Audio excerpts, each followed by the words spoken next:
Hoje o nosso estudo é sobre livre-arbítrio.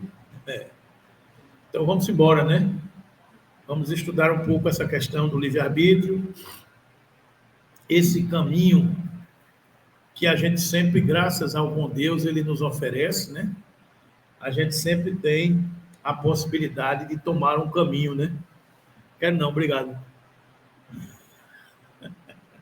Sempre escolher um caminho, né? Um caminho, né? O lado do bem, o lado do mal, né?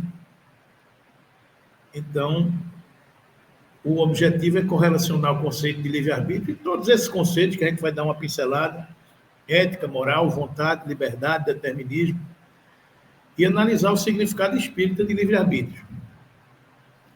Dentro dessa vibe aí, onde o livre-arbítrio permeia todos esses conceitos, né, que a gente já mencionou anteriormente. Então, inicialmente, vamos pegar alguns conceitos gerais, né, de dicionários de liberdade, que vem a ser a faculdade que cada um pode se decidir ou agir segundo a própria determinação. Poder de agir no seio de uma sociedade organizada, seguindo a sua determinação, segundo a sua própria determinação, dentro de limites impostos por normas definidas, né? Isso é uma coisa importante a gente aprender, né? Limites, né? Então, a gente vai ver aqui a liberdade de um termina quando começa a liberdade de outro. A gente sempre tem que ter esse princípio quando a gente vive em sociedade, né? Tem uma questão do Livro dos Espíritos que Kardec pergunta se o homem pode gozar de plena liberdade. E os Espíritos respondem que sim, mas apenas o eremita do deserto, o que vive só, solitário, e que não depende e digamos assim, ele não tem obrigações para com ninguém. Enquanto a gente vive com sociedade, a gente não pode fazer o que a gente quer. A gente tem que sempre estar subordinado ao conjunto da regra, né? As leis, a ética, a moral, a atitude de fazer alguma coisa. Então, a liberdade, ela é relativa, ela nunca é absoluta. A liberdade é absoluta só o eremita do deserto. Aquele cara que vive só não tem satisfação a dar a ninguém, né? Ele pode fazer o que quiser, que ele não vai incomodar a sociedade.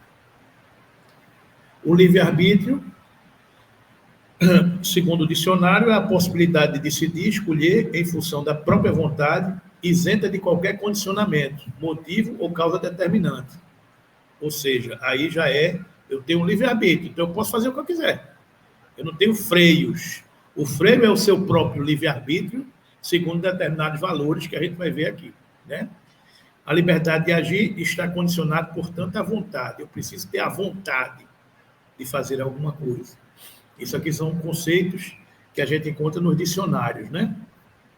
Agora, conceitos espíritas. Lei de causa e efeito. É uma lei de ação e reação, em virtude da qual são ditosos os habitantes do além, os espíritos, ou desgraçados, na proporção do bem ou do mal que hajam feito. É o que a gente planta, a gente colhe, né? Essa lei, a lei de retorno, que cada um recebe de volta aquilo que tem dado. Para cada ação, há uma reação igual em sentido contrário, é a lei de karma.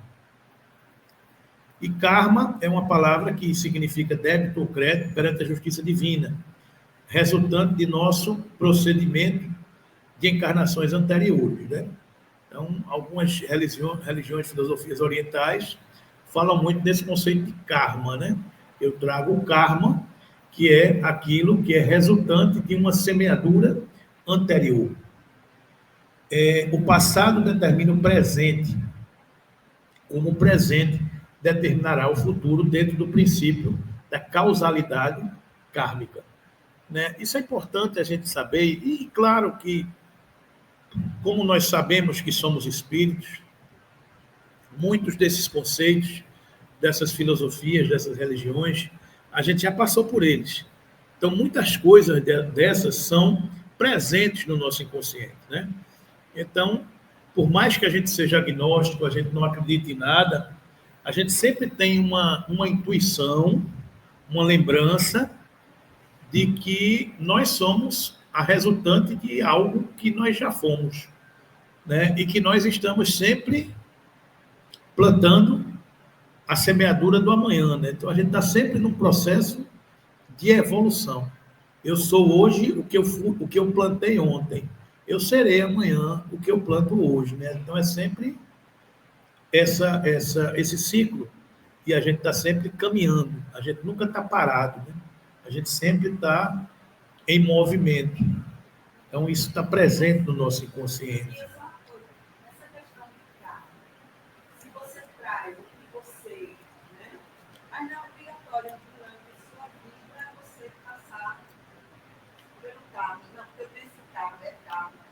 A gente vai ver isso, fatalidade, determinismo.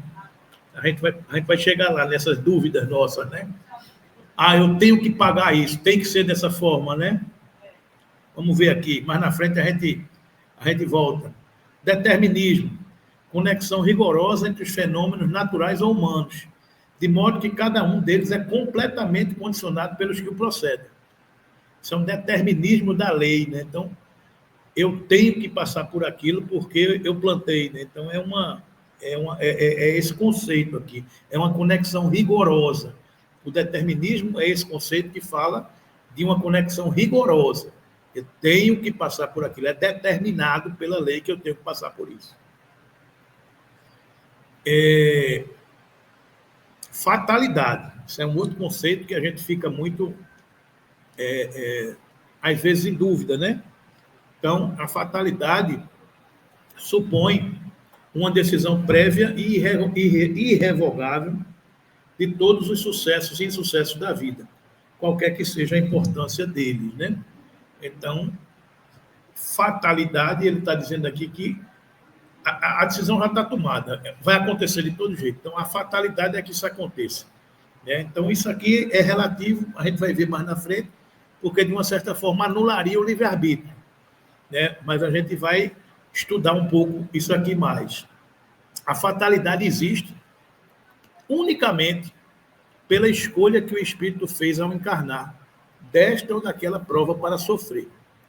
Escolhendo-a, instituiu para si uma espécie de destino, que é a consequência mesmo da posição em que vem a achar-se colocado. Ou seja, quando você planeja uma encarnação, você escolhe um determinado modelo de vida que você vai ter, socialmente, economicamente, fisicamente. Então, as consequências daquela sua escolha serão determinantes na vida que você vai ter. Agora, se vai acontecer ou não vai depender do seu livre-arbítrio, da sua opção de escolher aquele caminho ou aquele outro, né? A gente vai ter sempre essa opção, menos do ponto de vista físico. Se você escolhe uma prova, uma expiação que afeta o seu físico, você não tem como escapar disso, né? Porque aquilo ali é um determinismo da lei que você já escolheu. Então, a fatalidade existe quando você escolhe. Você poderia não ter escolhido, você poderia ter adiado, se você tivesse essa condição, né? Então, pois não.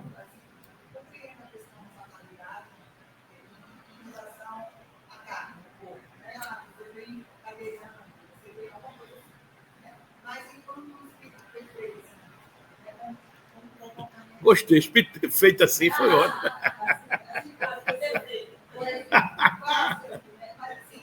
Aí a questão da fatalidade. Você vê o que você está fazendo, eu escolho lá, antes de mim, eu quero vir nessa condição, essa fatalidade vai acontecer. Mas enquanto não faz nada, eu posso não querer, não passar por essa fatalidade, não ter outra. Pode, você não tem um livre-arbítrio, aí é que entra aqui, a gente vai estudar isso aqui, né? Moralmente, a gente sempre tem um caminho a seguir. Eu escolho uma encarnação, a gente vai estudar isso mais na frente, mas só antecipando. A gente escolheu uma encarnação de viver com dificuldades financeiras, ou com dificuldades sociais, ou com um corpo que fosse desafiador. Ou seja, a gente escolheu esse desafio na nossa encarnação. Por que a gente escolheu isso? Porque esta condição colocaria meu espírito em condições melhores de resgatar ou provar alguma coisa que eu necessito. Então, eu escolhi aquela condição. Por exemplo, eu escolhi viver em situação de dificuldade financeira. Por quê? Porque eu tenho uma característica no meu espírito que eu sou o gastador, eu não sei controlar as coisas. Então, eu resolvi passar por uma experiência dessa para ver se eu me educo. É uma decisão minha. E quando eu faço essa decisão, é fatal. Eu escolhi a minha decisão. Há uma fatalidade. Então, eu escolhi, acabou. A escolha está feita. A decisão está tomada. Eu não posso voltar atrás, porque eu já decidi.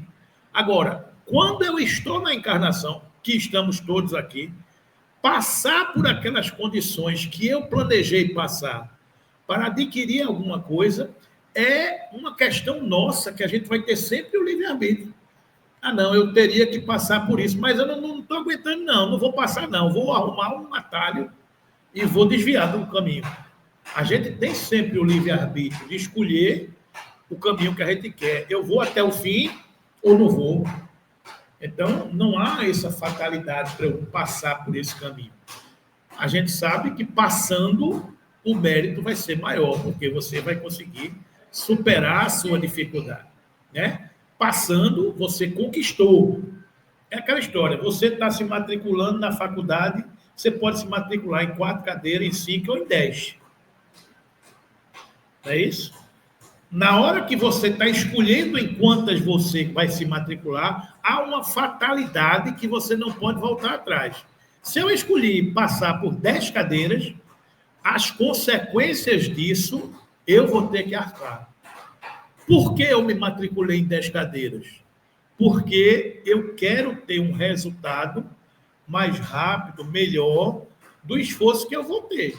Se durante o curso eu achar que 10 cadeiras é pesado, eu posso desistir, mas não vou ter o mérito de passar pelas 10 cadeiras. Mas eu posso também enfrentar. Então, o caminho que eu tenho, eu posso... Tudo que eu faço hoje, eu posso decidir por sim ou posso decidir por não, porque eu tenho livre-arbítrio. Se eu decidir por sim, eu vou conseguir completar aquilo que eu planejei. Se eu não decidir, eu vou adiar, né? Então, isso são as circunstâncias da nossa vida. Todos os dias nós temos escolhas a fazer. Todos os dias nós temos escolhas a fazer. A escolha, as nossas decisões nos levarão a uma condição mais meritória ou menos meritória.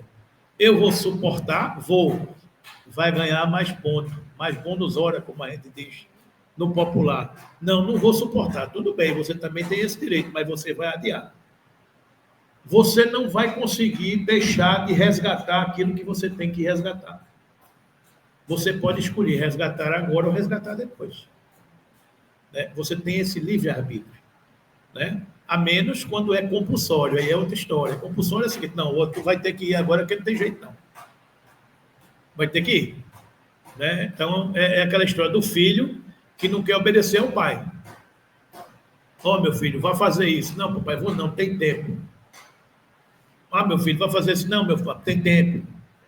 Não, tem tempo. Quando chega um determinado momento, uma mãe chega com o filho e diz, meu filho, arrume seu quarto que vai chegar a visita para a semana. Eu sou do tempo que as pessoas, quando chegavam na visita, iam olhar a casa toda, né? Olha a cozinha, olha o quarto, olha a sala, né? Hoje em dia, como a gente não tem mais lá dentro, a gente não dá para mais mostrar a casa, né? Porque a casa hoje é nas áreas de compartilhamento, né? Os prédios hoje não são mais comuns, são comuns. Antigamente você tinha a sua sala, você tinha o seu quintal, você tinha o seu ambiente, as casas eram grandes. Então você mostrava o seu palácio, vamos dizer assim, né? Hoje em dia você mora no quarto, numa sala e no banheiro, né? A sala é passagem, não é sala mais. Sala é o lugar de passagem, né? Então, você mora num lugar pequenininho, porque todo este ambiente de convivência e lazer, ele é compartilhado. Então, você quer molhar, você mostra a área comum. É o modelo que a sociedade tem hoje. Mas se uma casa ia receber uma visita, um hóspede, ó, arruma a casa, arruma o seu quarto, que vai chegar alguém. Você mandava o filho arrumar. Aí isso ia ser no sábado. Na segunda-feira, arrumou meu filho? Não, arrumei não. Arrume, meu filho. Aí na terça-feira, arrumou meu filho? Não arrumei não, é sábado ainda. Aí na quarta-feira, arrumou nada, mãe, ainda não, deixa de agonia, você é muito apressada. Eu sei que quando chega sexta de noite, ela fez, você arrumou não, meu filho? Não, mamãe, me dê seu celular. Me dê seu celular, porque ou você arruma, ou eu não devolvo seu celular. Aí é uma expiação. Aí pressionou que o cara vai ter que fazer. Então, quando não há mais tempo, você impõe uma determinada situação que você tem que resolver. Você não tem mais livre-arbítrio. Acabou essa chance que você tinha de escolher. Agora, ou é ou é. Aí é o determinismo da lei. Quando o determinismo chega, você diz, ó, meu amigo, você vai ou você vai. É um pouco o que está acontecendo com a Terra nesse momento. Tem muitos espíritos que Jesus passou por aqui há 2000 anos e ensinou o caminho de quê? Do amor. A gente aprendeu. Não, Jesus, tem calma. A gente ainda está vivendo. Não, é tão bom a gente ter 2 mulheres, 3, 4. Não, peraí, moralmente não é bem assim, não. Não, deixa eu viver a vida. Não é assim? A gente vai, deixa a vida me levar, não é assim? Mas Jesus diz, olha, arrependei-vos, vós que andais em trevas, porque eu venho para falar das coisas dos céus, do reino dos céus. Mude. Não, deixa eu falar. Não, aí vai. Aí puxa aqui, puxa ali, puxa acolá. Só que em paralelo a isso, a escola Terra está mudando. A escola Terra está mudando. Então, aquela escola que você morava, que você vivia, que era conivente com as suas características, ou seja, os habitantes da Terra eram mais permissivos, cuidavam mais das coisas da matéria, em detrimento das coisas do espírito. Então você convivia com aquilo ali tranquilamente, só que sua escola está mudando de patamar. Sua escola agora, daqui a um tempo, vai dizer, ó, a partir de agora, só estuda aqui quem estiver moralmente educado, quem estiver cuidando das coisas do espírito. E você teve 2000 anos para fazer. Você fez, não, disse, ó, tu vai agora tu vai ou tu vai. Se você não for, o que é que vai acontecer com você? Você vai ser convidado a estudar numa outra escola que esteja num patamar inferior à escola que você está. Porque nessa outra escola, você vai ajudar essa escola a ascender, para passar para o patamar que a Terra está hoje. Porque você não quis. Foi a mãe que mandou o filho arrumar o quarto. Foi o Cristo que mandou a gente se transformar moralmente. E a gente não quis escolher a porta estreita. A gente quis escolher a porta larga. E conviveu isso durante muito tempo. E aí chega compulsoriamente, só bicho, a chance é hoje. Ah, mas eu queria reencarnar com meus amores, com não sei o quê, com a minha família, queria encontrar a minha... Não tem não, meu amigo. O corpo tu vai ter só na África, naquele continente que as pessoas ainda não têm controle de natalidade. O corpo que tem é aquele ali, tu vai. Não, mas é esse, quer? Quer não? Até logo, perdeu o bonde. Então a questão é essa. Hoje não dá mais para você muita coisa no plano espiritual, não está dando para ter tanta escolha como a gente tinha. Né? As famílias antigamente casavam, tinham 3, 4, 5 filhos. Então, no seu núcleo familiar, é mais fácil você encontrar uma porta aberta para nascer. Hoje está faltando corpo. Porque as pessoas não estão mais dando oportunidade aos espíritos reencarnados. Então, se você tiver um relacionamento pelo WhatsApp, engravida. Por quê? Porque qualquer brecha o espírito vai para eu vou. Então é assim. Aí o cara vai, minha Nossa Senhora, eu fiz isso, fiz aquilo outro, mas nasceu porque precisava nascer.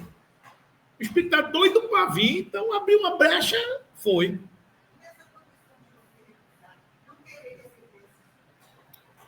aborta, desiste. Não, antes de... Aí eu quero aquela mãezinha, mas aí, aqui nesse plano, enquanto mulher não morreu, eu não quero, eu não vou... Não vem. Mas aí a indicação para Não vem. Veja, o planejamento encarnatório passa por todo o planejamento de quem quer nascer e de quem vai receber. É uma dupla. Já. Havendo um planejamento, sim. Havendo um planejamento, sim. Tem toda uma combinação. Aí eu não gosto desse camarada, não, mas eu vou recebê-lo porque vai ser bom para mim. No meio do caminho, você pode desistir. Eu não vou me casar de novo com essa figura, não, porque essa figura já me traiu, já fez isso, já fez aquilo outro, já fez... Mas eu vou porque vai ser bom para mim. Eu vou evoluir. Você vem. A escolha que você faz em vir, para os dois, é fatal. Aí é a fatalidade. A escolha é fatal. Decidiu, é fatal. Agora, o caminhar, livre-arbítrio. O caminhar que você tem na encarnação, eu escolhi viver com fulana. E fulana resolveu me aceitar para viver com ela. Embora a gente tenha alguma pendência. Mas a gente superou para vir juntos. Fatalidade, decidimos, acabou. Agora, no caminhar, eu continuo ou eu desisto? No caminhar, eu continuo ou eu desisto? O que é que vai pesar mais? É o mérito de eu conseguir superar ou o homem velho que ainda habita dentro de cada um de nós, que continua sendo a mesma coisa que foi no passado e que a outra pessoa não suportou? Aí desistiu. Pediu licença e até logo. Pegou o boné e foi embora. Você não cumpriu aquele planejamento encarnatório que você tinha, porque você tem o livre-arbítrio. Né? Então, esse é o caminhar. E aí a gente está aqui para isso. Agora, quando é que eu vou ter a oportunidade de planejar novamente uma encarnação daquela? Quando é? Eu não sei. Todos nós estamos no contexto de um ciclo encarnatório em andamento, que foi planejado, que foi pensado, que foi decidido, que houveram interseções. Então, é por isso que nós, espíritas, devemos valorizar ao máximo a oportunidade. Porque eu sei que repetir o contexto será muito difícil. Repetir o contexto será muito difícil. Existe uma historinha de Lísias, se eu não me engano, um dos mentores de André Luiz, que ele contou, estava tratando de um determinado espírito e falou do caso dele, que, não sei se é Lísias, não sei, um mentor. Aí ele disse, olha, no meu caso, por exemplo, eu numa determinada encarnação que eu já tive, eu era filho único, e meu pai era rico. Minha mãe vivia bem, a gente vivia bem numa família, mas eu era filho único, pai e mãe só. Minha mãe morreu, contraiu uma doença, morreu cedo. Meu pai, ainda jovem, começou a namorar e se relacionar com uma moça da minha idade. E aí se apaixonou por essa moça e casou com essa moça. Eu, egoisticamente, não aceitava essas núpcias de meu pai. Por quê? Porque ela iria dividir a herança comigo. E eu não queria dividir a herança com essa moça, que seria a nova esposa de meu pai. Eu era estudante de medicina, me aproximei dela, fiz amizade com ela e acabei envenenando essa moça. E ela morreu envenenada. E ninguém soube que ela morreu envenenada, mas fui eu que envenenei ela. Meu pai teve tanto desgosto com essa situação de ficar viúvo novamente, que acabou se matando. Perdi minha mãe, perdi minha madrasta, matei minha madrasta, perdi meu pai. Resultado, hoje, nessa encarnação, eu fiquei com tudo, mas endoidei, porque perdi tudo. Então, também acabei com a minha vida. Resultado, isso já passou, eu já tive várias encarnações, já estou bem, hoje já sou seu mentor, já estou aqui numa condição, mas eu preciso reparar isso que eu fiz, porque é da lei. não é só se arrepender e pedir perdão. É preciso reparar a quem você ofendeu. Então, hoje, eu estou procurando na pátria espiritual esta minha madrasta, porque eu estou planejando uma encarnação. Minha mãe, claro, foi a primeira que topou me receber como filho. Meu pai também topou vir novamente. E essa moça virá como minha irmã, porque eu irei apoiá-la nessa encarnação, para poder reparar o mal que eu fiz. Só que eu não consegui encontrá-la ainda, para poder convencê-la neste planejamento encarnatório. Aí André Luiz pergunta, e não é automático, não? Você não sabe onde ela está, não? Porque, aí eu falei, claro que eu poderia ter recurso para isso, mas faz parte da minha provação ter que procurá-la. Está entendendo? Então, o mecanismo da lei é muito mais amplo. Então, você veja que um mentor que já tinha superado tudo aquilo ali, ainda está indo atrás das pendengas que ele tem. Então, todos nós temos pendengas. Quando a gente olha alguém que a gente julga ser um desafeto, um filho, uma filha, uma esposa, um esposo, e a gente acha que não está sendo compatível com as nossas expectativas, um de nós dois é culpado. Aí a gente tem que avaliar este mecanismo da lei dentro da gente, se é suficientemente forte ou não para fazer a gente suportar e seguir adiante, e entender, e evoluir. É o mecanismo da lei. Né? Diga aí, meu amigo. Você levantou a mão. Deixa eu falar. Então, vamos lá. Destino.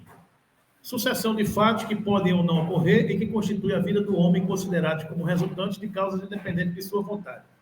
A gente já está conversando geral sobre tudo isso aí, né? Então, livre-arbítrio, conceito espírita, a faculdade que tem o indivíduo de determinar a sua própria conduta, a possibilidade que ele tem, dentre outras duas ou mais razões, suficientes de querer ou de agir, escolher uma delas e fazer que prevaleça sobre as outras. É sempre essa faculdade que a gente tem de escolher a nossa conduta, né? Faculdade que permite ao homem edificar conscientemente o seu próprio destino, possibilitando a escolha na sua trajetória ascensional do caminho que desejar. Então, esta que é provas e expiações, né? Isso que a gente está conversando, é uma forma de reajustamento do espírito que soma a essas experiências dolorosas os esforços empregados na aquisição do conhecimento e da virtude. A gente tem esse mecanismo para evoluir, né? Ou a gente prova em relação ao futuro e a gente expia em relação ao passado. Eu estou provando para conseguir me gabaritar, para viver uma realidade que eu posso suportar. Eu faço uma prova no colégio para passar de ano. Eu faço uma prova no primeiro para o segundo ano, para ver se eu estarei habilitado para enfrentar novos desafios no porvir. E eu expio em relação ao que eu fiz no passado. Se eu contrariei, agredi, se eu infringi uma lei de Deus no passado, eu não poderei a estender se eu não resgatar com aquela lei. É o que Jesus dizia. Nada passará sem que esteja pago o último centavo. Né? A gente só vai adiante se a gente resgatar o que a gente fez para trás. Né? Então, oi? Eu estou resgatando o meu passado. Se vem no corpo, o meu perispírito reflete algo que eu me impregnei. Né? Então, eu estou expiando alguma coisa que eu estou colocando ali. Né? Provar é uma condição de eu vou passar por eu vou conviver com uma família difícil para mostrar que eu consigo. Então, eu vou suportar. Então, eu estou provando que meu espírito adquiriu condição de fazer isso, né? Eu digo brincando que Jesus é um espírito que toma conta de planeta. A gente consegue tomar conta da nossa casa? Então, aí a gente vê a diferença, né? Então, Jesus é um espírito que toma conta de orbe planetário, que enfrenta os desafios de todo um orbe planetário. Então, nós vamos nos habilitando. A gente consegue começar a tomar conta da nossa vida, administrar uma família, administrar um condomínio, uma rua, são os desafios que a gente vai se habilitando, né? Então, muitas almas que assumem posições de comando, de controle, estão sendo provadas para mostrar as suas capacidades. Todas conseguem, algumas, outras não. Outras são tentadas por poder, por vantagens, por glória, por dinheiro, e se deslumbram. E esquecem por que reencarnaram. Esquecem por que reencarnaram. É por isso que a gente tem que estar sempre orando por aqueles que dirigem, por aqueles que governam, por aqueles que têm tarefas, por aqueles que têm missões. Porque são almas que têm responsabilidade quanto a isso.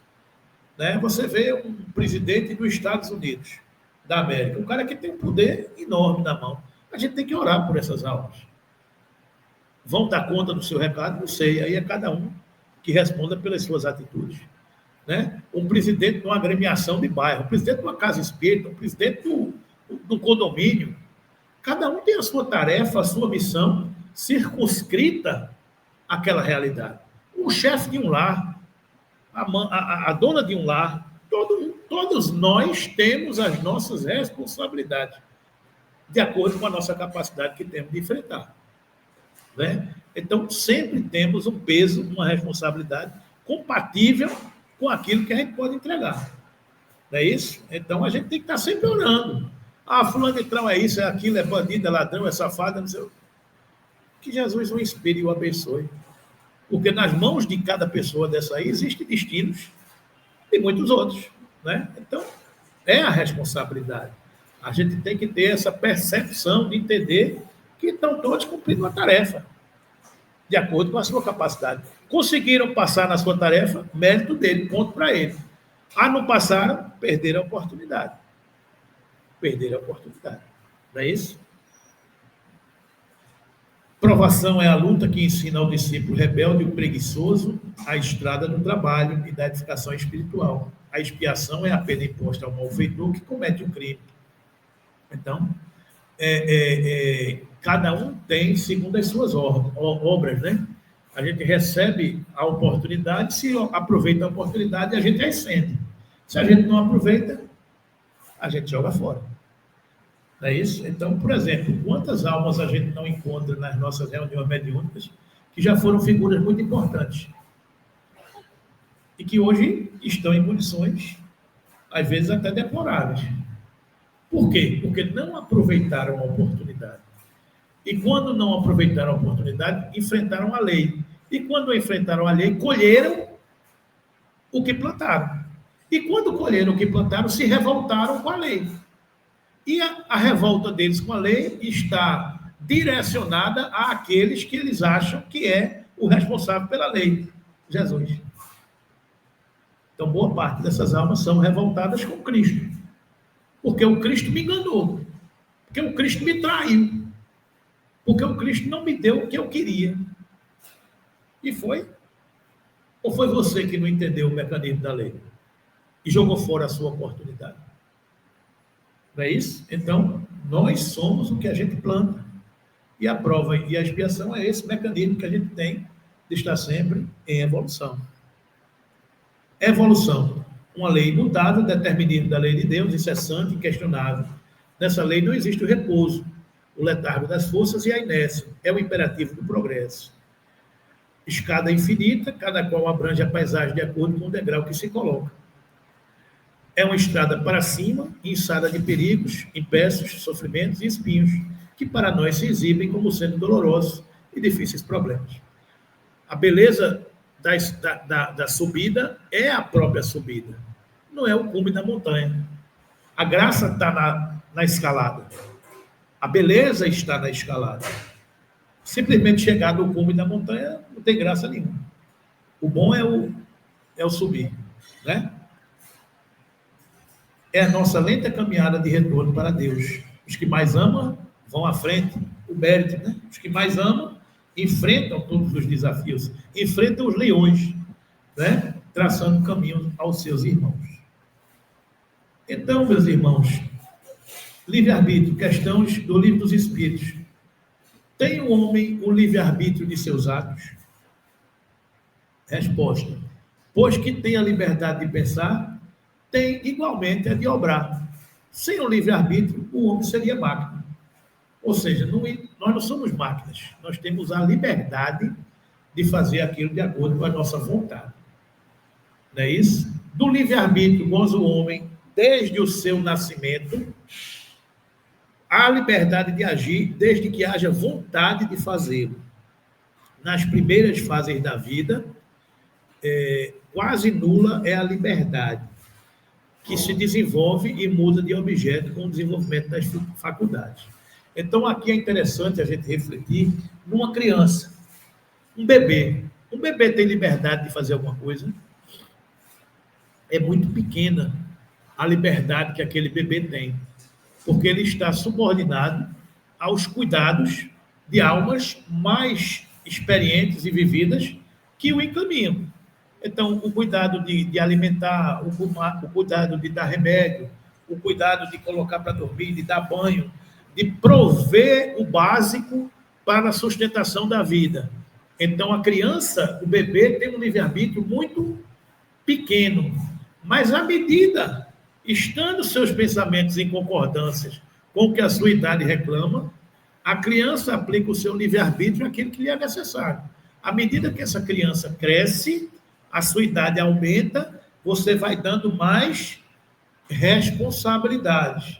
Você já pode tomar banho sozinho, você já pode comer sozinho, você já pode abrir a geladeira, você já pode preparar um alimento, ou seja, você vai avançando de acordo com a sua capacidade evolutiva. Parafraseando o raciocínio para a nossa realidade espiritual, assim somos nós. Enquanto espíritos imperfeitos, nós temos um livre-arbítrio mais restrito. À medida que a gente evolui enquanto espírito, a nossa liberdade de agir vai ampliando, porque nós já somos espíritos moralmente responsáveis, conscientes das consequências das nossas atitudes. Estão entendendo? Então, por exemplo, eu não sei se vocês já ouviram falar na famosa data limite,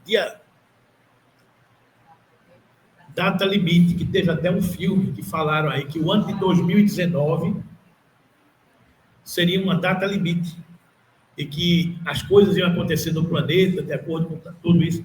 Na verdade, isso aí foi uma coisa que foi o seguinte: em 1969, o homem humano, o nosso planeta, visitou a Lua. Não sei se vocês lembram disso. Alguns aqui eram nascidos, outros não. Então, em 1969, o homem pousou na Lua. Para o homem conseguir pousar na Lua, ele precisou desenvolver uma tecnologia de combustão para poder alçar esse foguete nessa velocidade e atingir essa distância. Não sei se é a fusão ou fissão nuclear, uma das duas. Então, ele conseguiu atingir essa realidade. Dizem que a espiritualidade disse: opa, esses meninos estão evoluindo e descobriram uma tecnologia que já faz alguma coisa mais séria. Então, vamos dar 50 anos de prazo para essa turma ver o que eles vão fazer com o que eles descobriram. Então, 50 anos de 1969, 2019. Se até lá eles conseguirem usar essa tecnologia para o bem, vamos para frente. Se não, a gente toma uma decisão. Ou seja, sempre há um planejamento superior. Oi? A bomba atômica. É isso aí. Então, a tecnologia vai sendo descoberta. Que você vai fazer o que com isso? A finalidade foi totalmente outra. Você vai fazer o que com isso? Então, deram prazo. Então, é aquela história. O menino está brincando com o fósforo dentro do quarto. Mas é só um fósforo. E é dentro do quarto. Aí a turma fica olhando assim, vamos ver o que é que ele está fazendo com esse fósforo dentro do quarto. Agora, se ele estiver brincando com um isqueiro, sei lá, numa sala que está vazando gás, aí a conversa já é outra, né? Porque se ele acende um isqueiro numa sala que está vazando gás, a explosão vai ser muito maior. Então, é mais ou menos a mesma coisa, a faixa do livre-arbítrio. À medida que a gente consegue evoluir, a gente vai dando mais liberdade. Você não dá a chave da casa a uma criança de 5 anos.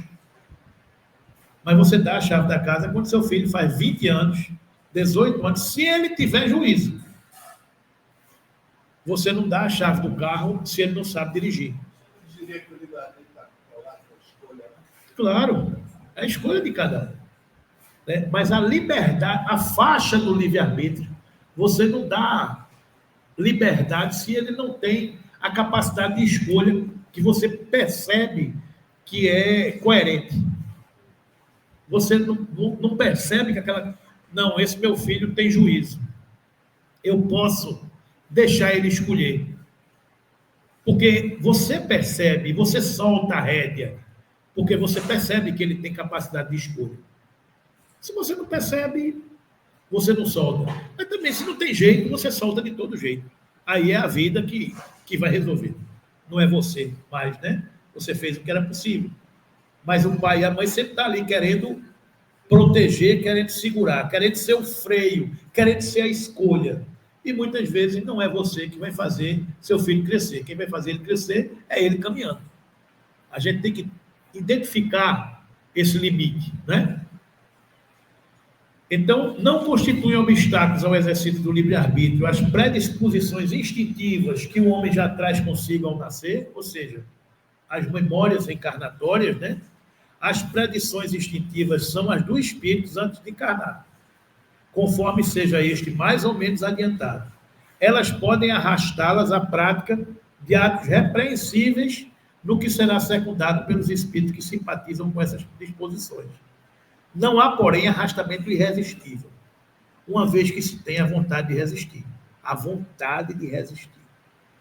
Lembrai-vos de querer é poder.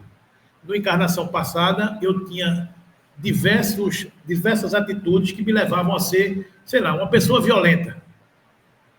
Nesta encarnação, eu tenho instintivamente uma reação violenta para determinadas coisas. Mas não necessariamente eu tenho que fazer. Eu posso ter a vontade. É por isso que reconhece-se o verdadeiro espírita pela sua transformação moral e pelos impulsos que empreende para domar as suas más inclinações. As más inclinações estão em mim. É por isso que o apóstolo Paulo dizia: infeliz o homem que sou. Eu não faço o bem que quero, mas o mal que está em mim ainda é o que faço. Ou seja, eu mesmo sabendo o caminho da luz e do bem, ainda faço as coisas que eu estou instintivamente preenchido. É por isso que o nosso desafio é vencer a nós mesmos. Vencer o homem velho que ainda habita dentro de mim. Eu digo, às vezes, brincando, que na encarnação, há 10 encarnações passadas, se alguém me agredisse, eu matava. Há 5, eu mandava matar. Há 3, eu partia para brigar. Há 2, eu mandava brigar, mandava dar uma pisa. E nessa encarnação atual, eu digo, deixa eu falar. Então, é o evoluir. O homem velho ainda grita dentro de mim. Ainda tem vontade, mas aí a nova realidade, opa, eu não posso mais fazer isso, porque não sou eu mais que vivo, é o Cristo que vive em mim. Então, quando eu tenho essa conduta, todos esses impulsos inferiores, as minhas vibrações primitivas, são freadas, porque eu já conheço uma nova luz. Eu não tenho mais essa necessidade de agredir. Eu hoje tenho a necessidade de perdoar. Eu hoje compreendo. Eu hoje entendo.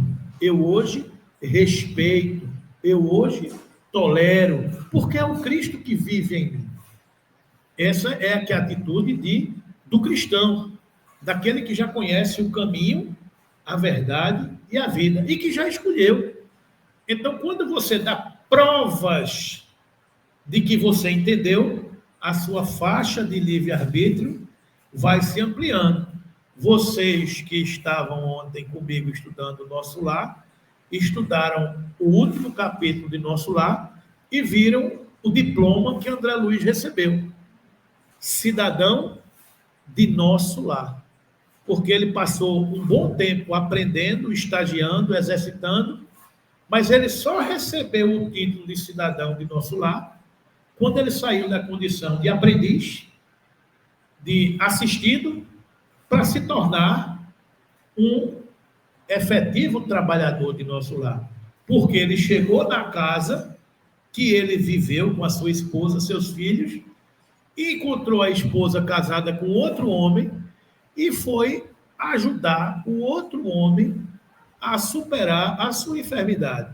Ou seja, naquele momento, morre o homem egoísta, infeliz, que queria tudo para ele, e nasce o espírito que convive com a família eterna, que entende o próximo como seu irmão. Então, não sou eu mais que vivo, é o Cristo que vive em mim. Porque a atitude do Cristo, o conselho do Cristo, fala mais alto dentro de mim. Sim, porque você venceu a si próprio. Você venceu a si mesmo. Não tem nada mais meritório e mais gratificante para nós do que vencer a nós mesmos. Do que a gente dar esse salto vencendo a nós mesmos.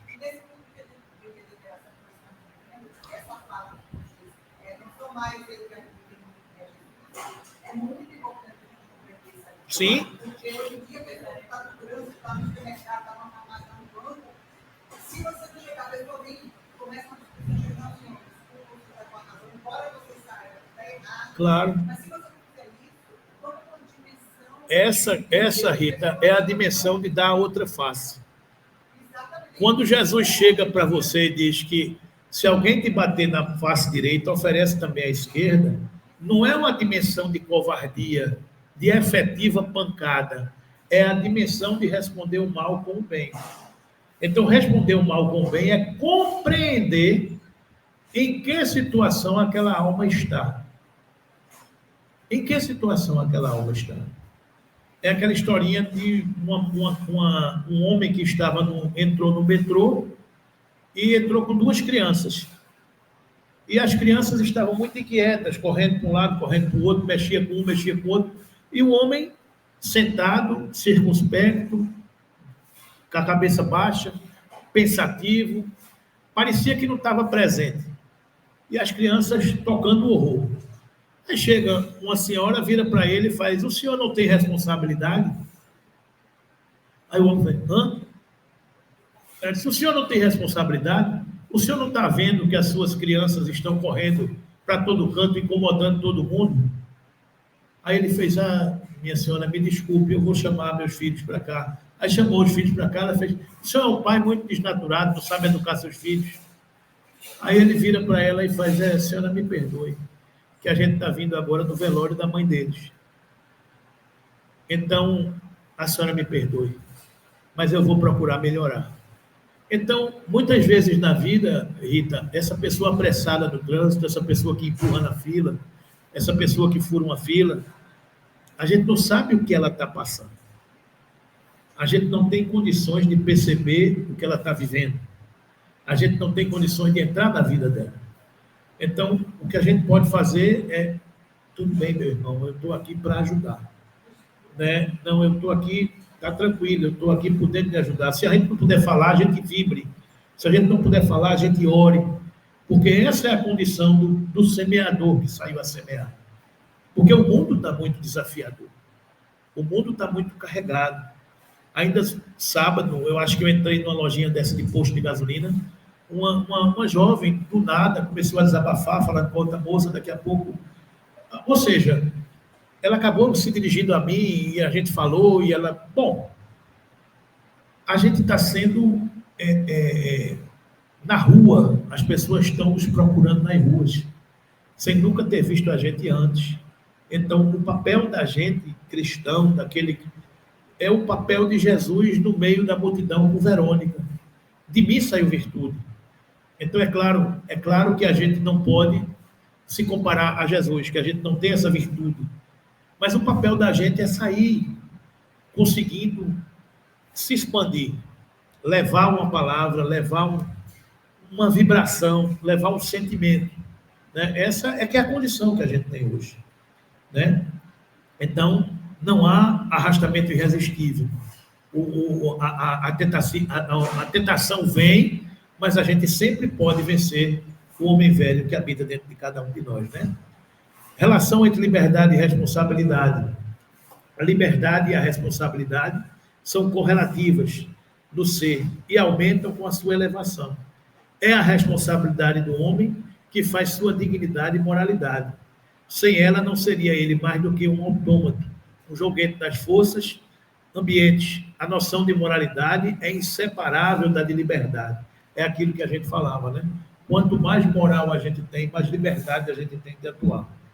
A responsabilidade é estabelecida pelo testemunho da consciência, que nos aprova ou censura segundo a natureza dos atos.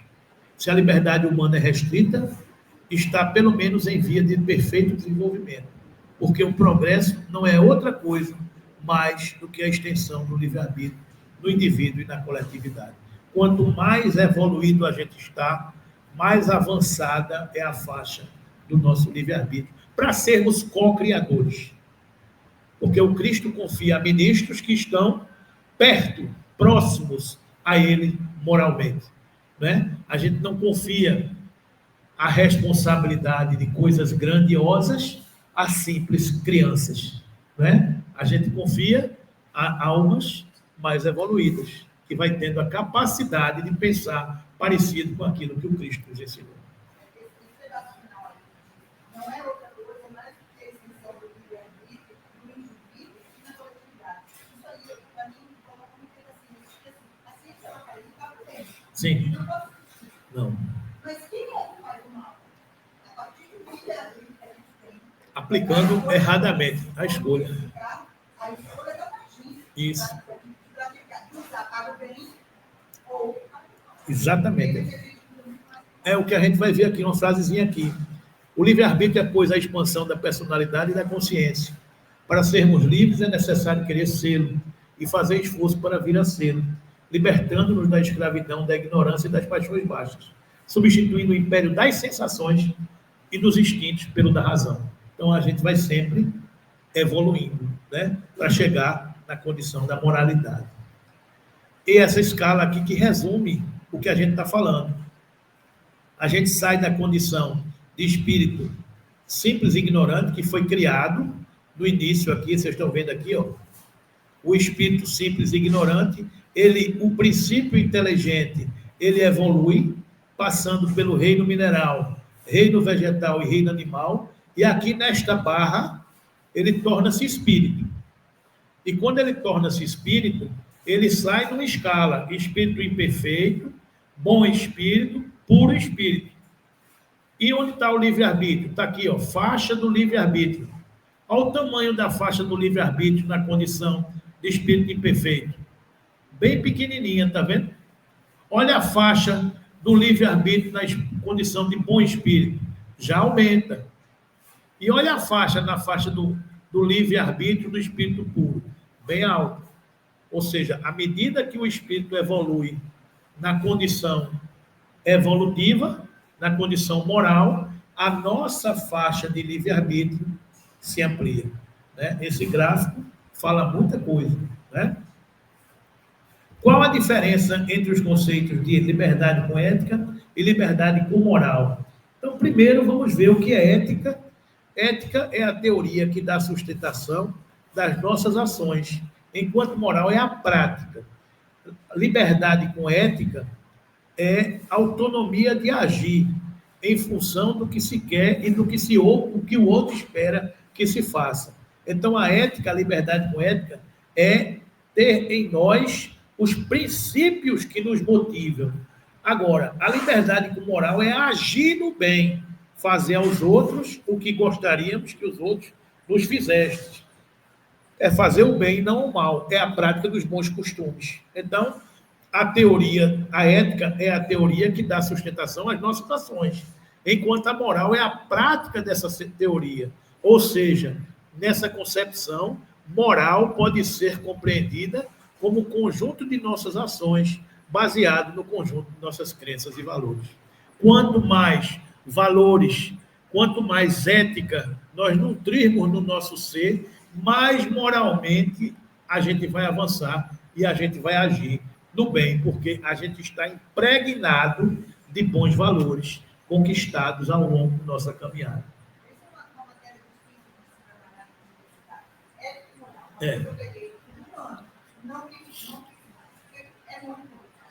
Mas se você pensar que a ética é o princípio e a moral é a prática, a ética é o princípio, é aquilo que existe em você. Mas você pode ter o princípio, mas não age. Então você ainda está no meio do caminho. Né? É o princípio e a ação. É o que você vai conquistando ao longo da sua evolução. Né? Por que o homem tem liberdade relativa? É aquilo que a gente conversava aqui. Né? Por que a gente tem liberdade relativa? Porque o limite da manifestação da vontade individual se encerra quando começa a liberdade do outro. Eu só gozo de liberdade absoluta o eremita do deserto, que ele não vive em sociedade, ele vive só. Como eu vivo em sociedade, eu posso fazer tudo que eu quero dentro de casa? Não, tem gente que mora comigo.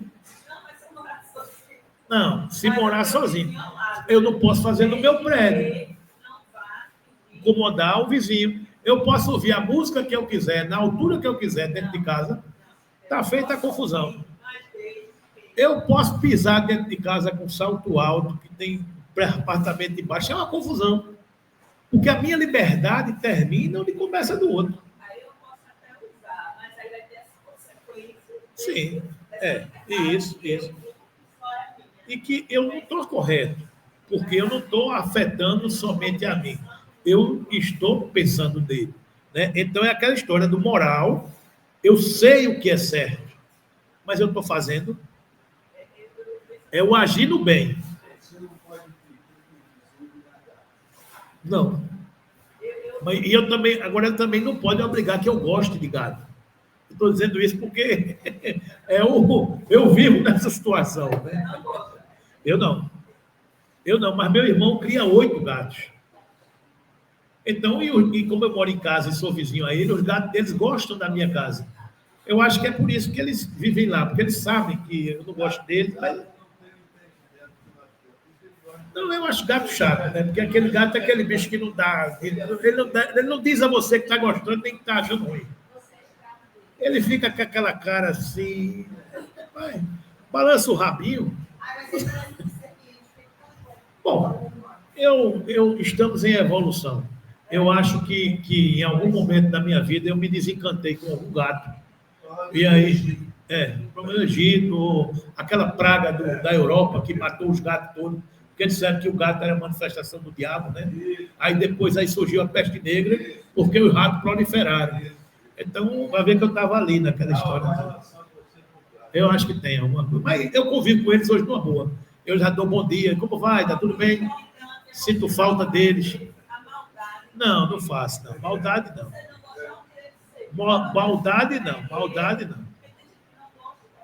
Maldade, não. Ninguém merece, né? Tudo no reino da criação tem uma utilidade.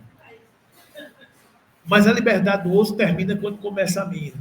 Né? Então, é por aí, né? Eu posso pensar algo. Eu posso querer fazer algo. Mas existe aquele limite. O freio. Não achar. Vou fazer isso. Mas isso é o que eu estou querendo fazer. No meu corpo, já acredito alguém. Isso, é o freio. É o freio. Eu quero dizer isso. Mas isso que eu estou vai fazer mal. Isso. É verdade. Mas aí eu sei que eu vou fazer, vai afetar. É isso aí. O que se entende pelo binômio liberdade e vontade? Né? Tanto a virtude como o vício depende da vontade do indivíduo. Onde estamos em condições de dizer não, podemos também dizer sim. De forma que, se cumprir uma boa ação depende de nós, dependerá também de nós não cumprir uma ação má. Ou seja, a gente sempre tem o livre-arbítrio, a liberdade com a vontade de fazer ou não fazer. Ok? Você concorda com a afirmativa de que, ao analisar racionalmente as possibilidades de uma tomada de decisão, o indivíduo tem chance de fazer escolhas mais acertadas? É o que nós, irmã Marina, estava acabando de dizer. Se você reflete antes de fazer, você tem chance de fazer escolhas mais acertadas. Se a sua língua não é mais rápida do que o seu pensamento, você tem chance de tomar boas decisões. Às vezes a gente não pensa antes de falar. Pense antes de falar. É feito André Luiz fala, quando você estiver com raiva, faça o seguinte.